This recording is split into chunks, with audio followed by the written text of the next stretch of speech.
Good morning, dear students. I am Anurag. Welcome to my YouTube channel, The Root Educare.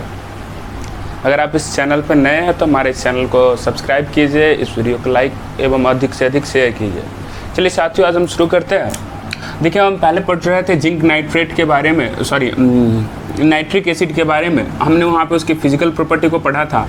आज हमें पढ़ने हैं रासायनिक गुणों के बारे में। किसके बारे में? रासायनिक गुणों की बात करनी है आज हमें पढ़ना है केमिकल प्रॉपर्टीज़। किसके? तो नाइट्रिक अम्ल के। तो इसमें हम फर्स्ट पढ़ेंगे अम्लीय गुण।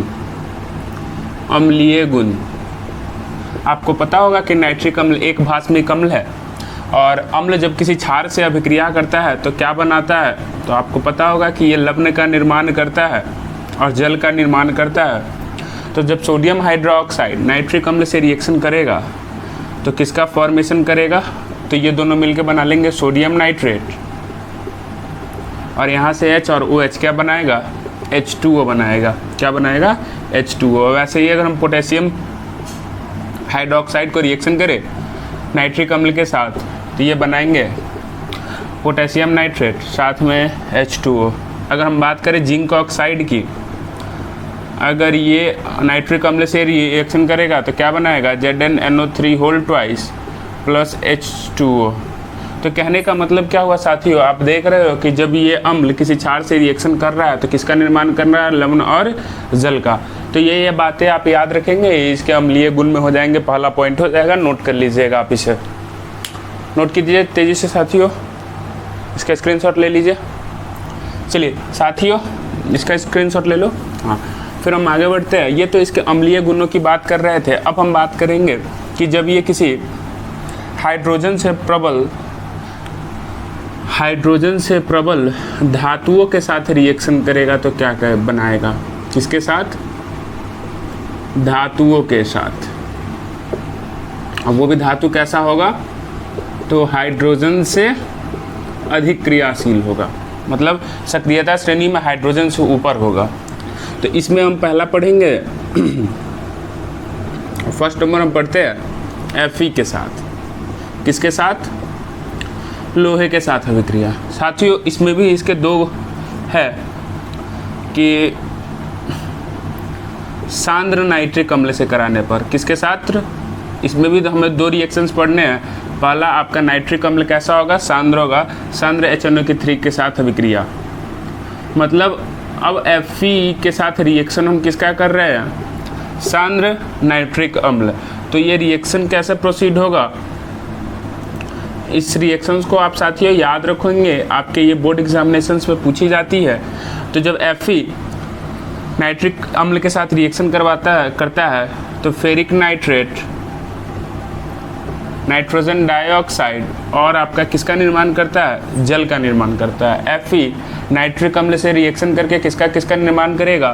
तो फेरिक नाइट्रेट, नाइट्रोजन डाइऑक्साइड और किसका निर्माण करता है? जल का निर्माण करता है। साथियों, इसे आप नोट करो, इसे आप जल्दी से नोट कर लो।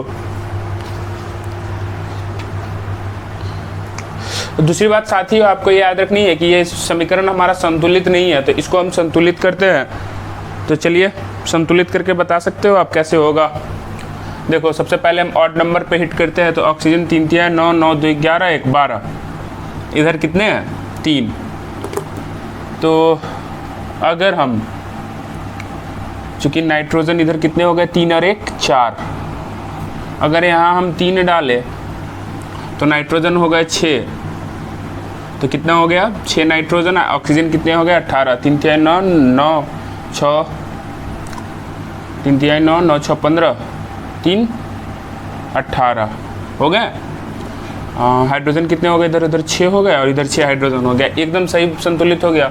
तो साथियों, आप याद रखोगे जब सांद्र नाइट्रिक अम्ल के साथ रिएक्शन करेंगे तो ये फेरिक नाइट्रेट, नाइट्रोजन डाइऑक्साइड और जल का निर्माण करता है। दूसरा इसमें होगा लोहे के साथ में ही ठंडे एवं तनु नाइट्रिक अम्ल से अभिक्रिया। ये साथियों आप ऐसे ही लिखोगे जैसे मैं यहाँ पे लिख रहा हूँ कॉपी में भी।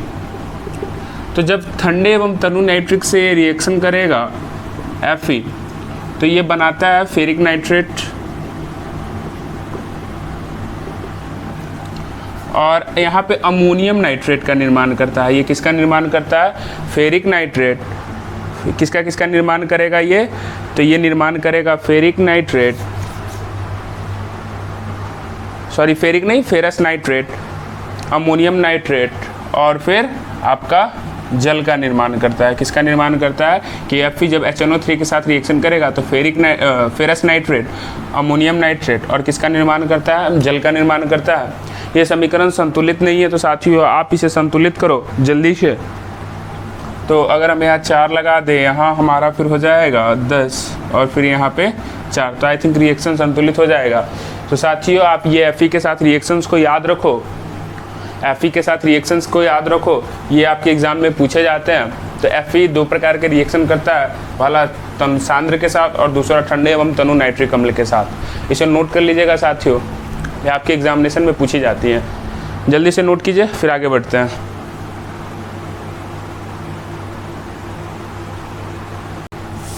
चलिए साथियों, अब हम बात करते हैं जिंक से अभिक्रिया की।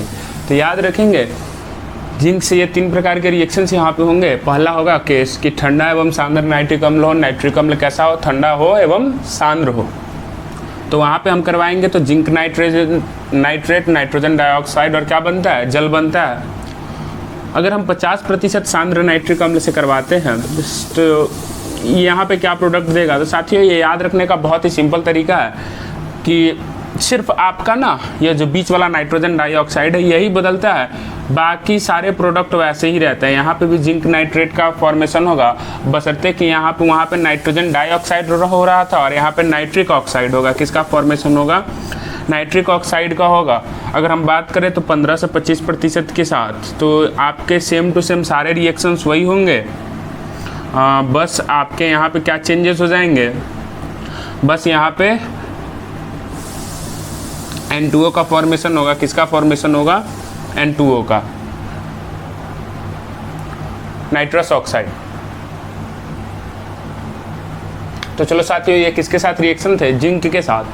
3 रिएक्शन देता है, ठंडे एवं सांद्र के साथ, 50% सांद्र के साथ, और 15 से 25% सांद्र नाइट्रिक अम्ल के साथ। साथियों ये इक्वेशन बैलेंस नहीं है, तो चलो इसको बैलेंस करते हैं। ये बैलेंस भी बहुत सिंपल तरीके से आप लोग याद रख लो कि यहाँ 1 के साथ होगा और यहाँ के साथ 4। तो अगर यहाँ पे हाइड्रोजन 4 है तो और कहीं पे हाइड्रोजन नहीं है, तो यहाँ पे आपको कितने लगाने होंगे? 2 लगाने होंगे।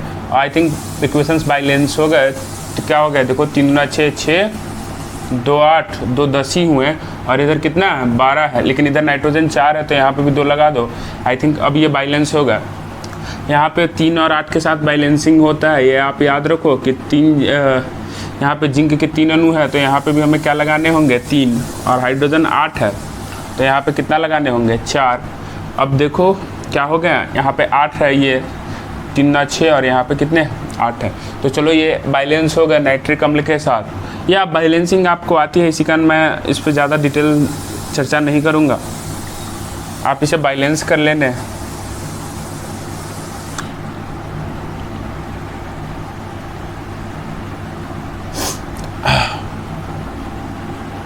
तो साथियों ये थी इसकी बैलेंसिंग। ये था जिंक के साथ रिएक्शंस के, जिंक के साथ नाइट्रिक अम्ल की अभिक्रिया।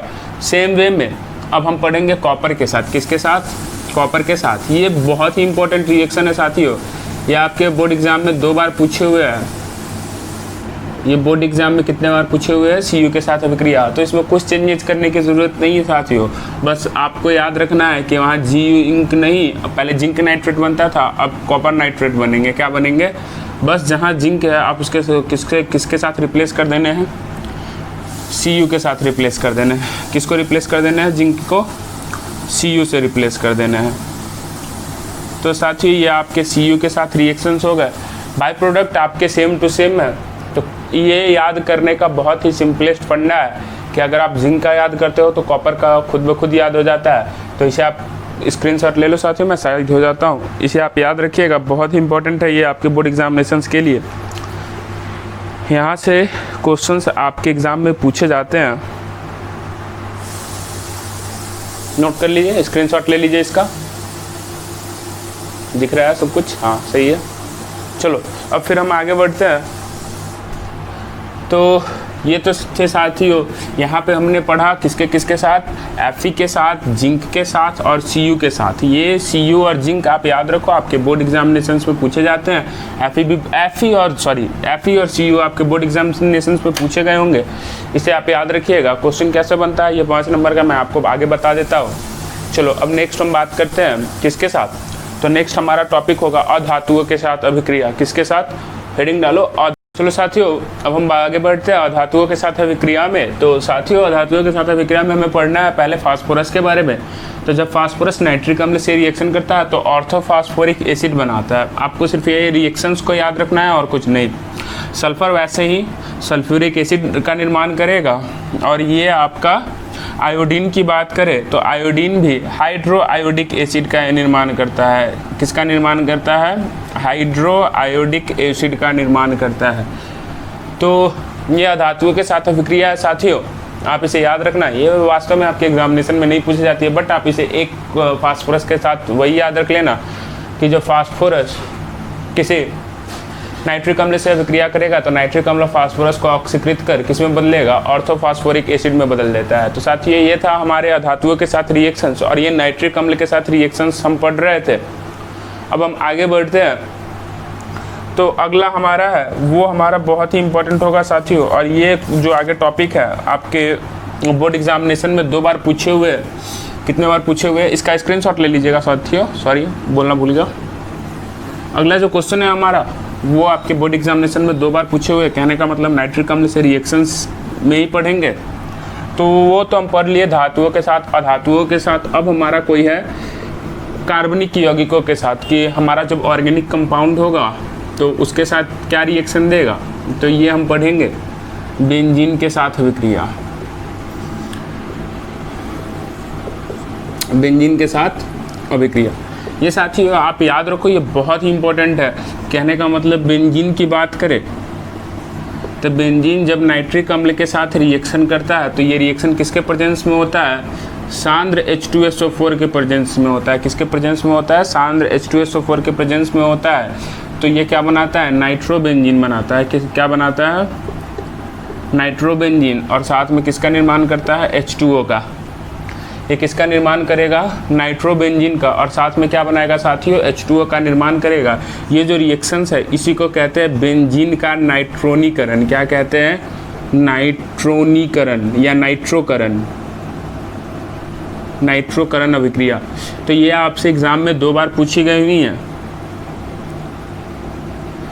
तो इसमें कैसे लिखेंगे, तो मैं लिखवा देता हूँ, लिखिए आप मेरे साथ कि बेंजीन की अभिक्रिया, बेंजीन की अभिक्रिया नाइट्रिक अम्ल के साथ, बेंजीन की अभिक्रिया नाइट्रिक अम्ल के साथ सांद्र सल्फ्यूरिक अम्ल की, सांद्र सल्फ्यूरिक अम्ल की उपस्थिति में कराने पर नाइट्रोबेंजीन, नाइट्रोबेंजीन और जल प्राप्त होता है, नाइट्रोबेंजीन और जल प्राप्त होता है, नाइट्रोबेंजीन और जल प्राप्त होता है। इस अभिक्रिया को बेंजीन का नाइट्रोनीकरण कहते हैं या नाइट्रोकरण अभिक्रिया कहते हैं। इस अभिक्रिया को बेंजीन का नाइट्रोकरण अभिक्रिया या नाइट्रोनीकरण अभिक्रिया कहते हैं। चलिए साथियों अब आपके नाइट्रिक अम्ल समाप्त होते हैं। अब हम बात करते हैं एक्वारेजिया के बारे में। ये रिएक्शंस ओवर हो गए, ये आपके एग्जाम के लिए बहुत इंपॉर्टेंट है। चलिए साथियों अब हम आगे बढ़ते हैं। अब हम पढ़ते हैं अगला हमारा जो हेडिंग होगा अम्लराज। अम्लराज, तो आप याद रखोगे कि अम्लराज का फॉर्मेशन कैसे होगा, 1 आयतन HNO3 और 3 आयतन HCl। 1 आयतन नाइट्रिक अम्ल और 3 आयतन HCl के मिश्रण को ही हम क्या कहते हैं, एक्वारेजिया या अम्लराज कहते हैं। तो लिखेंगे अम्लराज, लिख के डैश दे दीजिएगा और लिखिएगा 1 आयतन सांद्र HNO3, 1 आयतन सांद्र HNO3 और 3 आयतन सांद्र HCl के मिश्रण को, सांद्र HCl के मिश्रण को एक्वारेजिया कहते हैं, एक्वारेजिया कहते हैं। अब आपको पता होगा साथियों कि सोना चांदी भी कहाँ पे पिघल जाता है, तो एक्वारेजिया में आके बहुत सारे धातु सोना चांदी भी क्या होते हैं, पिघल जाते हैं। तो ये नाइट्रिक अम्ल के साथ रिएक्शन समाप्त होते हैं। यहाँ से क्वेश्चन कैसे पूछा जाता है, अमोनिया से नाइट्रिक अम्ल बनाने की विधि का वर्णन करें एवं Cu के साथ एवं Fe के साथ इसकी अभिक्रियाओं को लिखें। मैक्सिमम टाइम में आपसे Cu के साथ पूछा है और आपके साथ इसमें क्या लगा सकता है, Fe भी लगा सकता है। तो बस ये 2 रिएक्शंस आप याद रखो, तब हम आगे बढ़ते हैं। साथियों, ये जो पढ़ रहे थे हम नाइट्रोजन के कंपाउंड पढ़ रहे थे, अब हमें पढ़ने हैं फास्फोरस के कंपाउंड के बारे में। अब हमें आगे किसके बारे में पढ़ना है, फास्फोरस के कंपाउंड के बारे में पढ़ना है। तो चलो बात करते हैं फास्फोरस की। अगला हमारा जो हेडिंग होगा, ये नाइट्रोजन वाला समाप्त हो गया, फास्फोरस की बात करते हैं।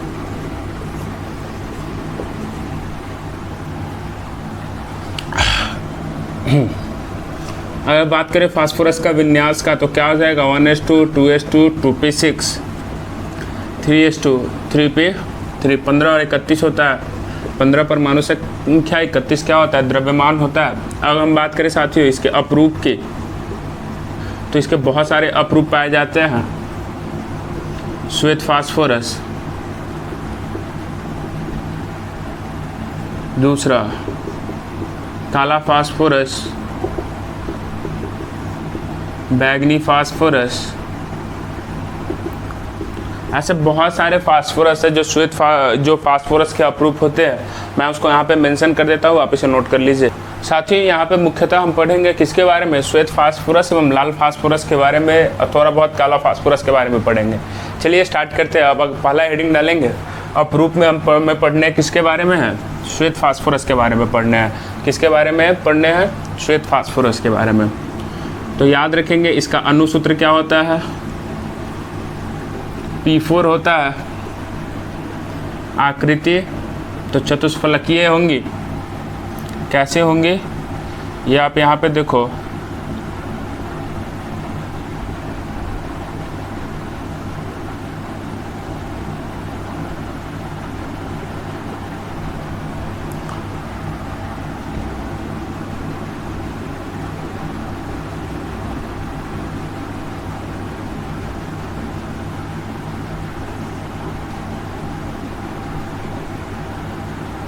तो आकृति याद रखेंगे साथियों, फास्फोरस की आकृति होती है वो चतुष्फलकीय होती है। और यहाँ पे आप काउंट करो तो कितने पीपी बंद है, 1 2 3 4 5 और 1 6 पीपी बंद है। और पी एंगल कितने डिग्री का होता है, 60 डिग्री का होता है। पीपी बंद कोण कितने डिग्री का है, तो ये याद रखेंगे 60 डिग्री का होता है। तो यहाँ से एक क्वेश्चन ये पूछा गया हुआ है कि फास्फोरस के बारे में, P4 के बारे में कौन सा कथन असत्य है। तो वहाँ पे आपके ऑप्शंस थे कि 6 पीपी बंद पाए जाते हैं, जो वास्तविक में सत्य है। 4 पीपी बंद पाए जाते हैं, क्या ये सत्य है, नहीं, ये आपके गलत है। 4 पीपी बंद नहीं, कितने पीपी बंद है, फास्फोरस फास्फोरस बॉन्ड कितने हैं, 6 फास्फोरस फास्फोरस बॉन्ड है। तो इसे आप नोट कीजिए जल्दी से, फिर आगे बढ़ते हैं। यहाँ तक जल्दी से नोट कीजिए साथियों, फिर हम इसके गुणों की बात करेंगे।